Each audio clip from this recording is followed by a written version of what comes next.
दोस्तों, American space agency NASA ने मंगल ग्रह पे एक नया रिकॉर्ड कायम कर दिया है। नासा ने 18 फरवरी की रात 2:30 बजे मंगल की सतह पे मार्स सर्वेलेंस रोवर को जेजेरो क्रेटर में सफलतापूर्वक उतार दिया है।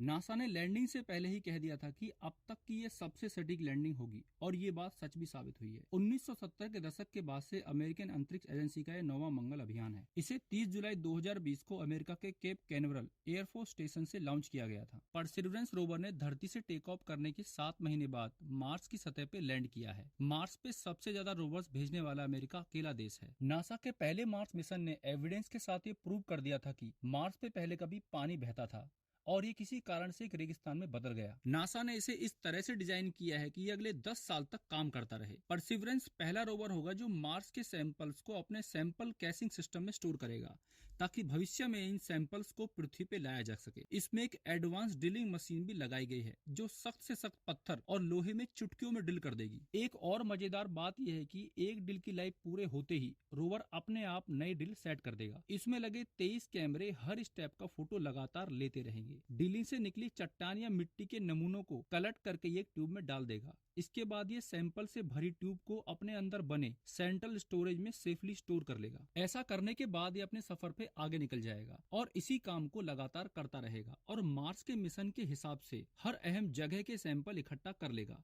आखिर नासा इतने सारे सैंपल्स का करेगा क्या और कैसे इसे एनालिसिस के लिए अर्थ पे लेके आएगा? दरअसल 2026 में नासा का एक और मिशन प्लान है। इस मिशन का काम होगा रोवर द्वारा इकट्ठी की गई सभी सैंपल ट्यूब्स को अर्थ पर लेके आना, ताकि लेबोरेटरी में इन सैंपल्स की केमिकल और फिजिकल एनालिसिस की जा सके। ये सभी सैंपल सील प्रूफ होंगे और इन्हें आइसोलेशन में ही टेस्ट किया जाएगा, क्योंकि साइंटिस्ट को इस बात का डर है कि कहीं मंगल ग्रह से कोई कोविड जैसा वायरस धरती पे ना आ जाए। परसिवरेंस रोवर के साथ साथ मार्स पे इंजेन्युइटी नाम के एक हेलीकॉप्टर या फिर आप कह सकते हैं कि एक ड्रोन ने भी लैंड किया है।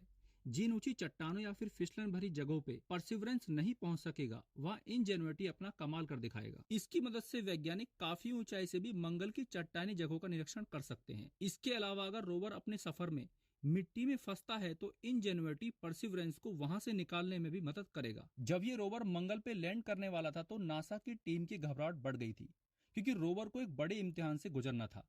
मंगल के एनवायरनमेंट में एंट्री और लैंडिंग में करीब 7 मिनट का समय लगा। उस समय तो मानो नासा की टीम की सांसें ही थम गई हों, क्योंकि परसिवरेंस की लैंडिंग से जुड़ी जानकारी नासा की टीम को हर 11 मिनट 22 सेकंड में मिल रही थी। नासा के साइंटिस्ट ने इसे 7 मिनट टेरर का नाम दिया था। परसिवरेंस रोवर का वजन है 1000 किलोग्राम और इसका 7 फीट लंबा रोबोटिक आर्म है, जबकि इंजेन्युइटी हेलीकॉप्टर 2 किलोग्राम वजन का है। सबसे नई बात तो यह है कि इस बार ये रोवर परमाणु ऊर्जा से चलेगा, मतलब पहली बार किसी रोवर में प्लूटोनियम को ईंधन के तौर पर उपयोग किया जा रहा है। इससे पहले भेजे गए क्यूरियोसिटी और अपॉर्चुनिटी रोवर सोलर पावर पर निर्भर थे। इस बार नासा ने ये कमी दूर कर दी है। यह आवाजों को रिकॉर्ड कर पाए, इसलिए इसमें 2 माइक्रोफोन भी लगाए गए हैं। जेजेरो क्रेटर मंगल ग्रह का अत्यंत दुर्लभ इलाका है। जेजेरो क्रेटर में गहरी घाटियां, तीखे पहाड़, नुकीली क्लिप और रेत के टीले हैं। साइंटिस्ट मानते हैं कि कभी जेजेरो क्रेटर पे बड़ी नदी बहा करती थी, जो एक झील में जाकर मिलती थी। इसके बाद यहाँ एक पंख के आकार का डेल्टा बन गया। मार्स का एनवायरनमेंट कभी गर्म हुआ करता था, जो कि माइक्रोबियल लाइफ के लिए बिल्कुल सूटेबल था। इस बार का मिशन है ये जानना कि क्या कभी मार्स पे किसी भी रूप में जीवन पनपा था। यही वजह है कि परसिवरेंस को उसी जगह लैंड कराया गया है जहाँ जीवन होने की सबसे ज्यादा संभावना है। इसके अलावा परसिवरेंस के अंदर एक और सिस्टम को लगाया गया है, जिसका नाम है मार्स ऑक्सीजन C2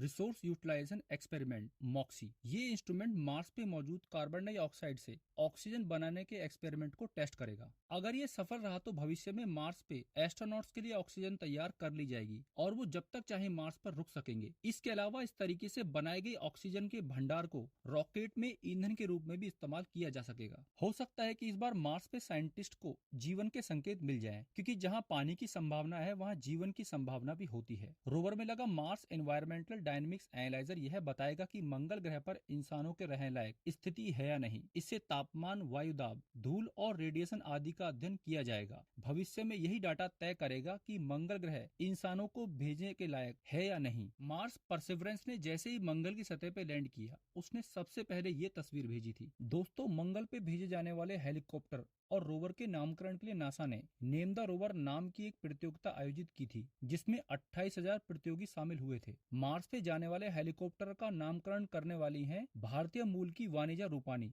जो अल्बामा नॉर्थ पोर्ट में हाई स्कूल की छात्रा है। 28,000 प्रतियोगियों में से इनके द्वारा दिए नाम इनजेन्युइटी को नासा ने सिलेक्ट कर दिया और इस हेलीकॉप्टर का नाम इनजेन्युइटी रख दिया। इसके अलावा रोवर का परसिवरेंस नाम देने वाले स्टूडेंट का नाम है एलेक्स मेथर। अगर इस मिशन में हुए खर्च की बात करें तो नासा ने इस मिशन में 20,000 करोड़ रुपए खर्च किए हैं। नासा को इस रोवर और हेलीकॉप्टर को बनाने में 11 साल का समय लगा था। दोस्तों, इसमें कोई दोहराया नहीं कि नासा का स्पेस रेस में एक बहुत बड़ा कदम है। दोस्तों, ऐसे और भी इंटरेस्टिंग फैक्ट्स के लिए इस वीडियो को लाइक और चैनल को सब्सक्राइब करना ना भूलें। Thank you.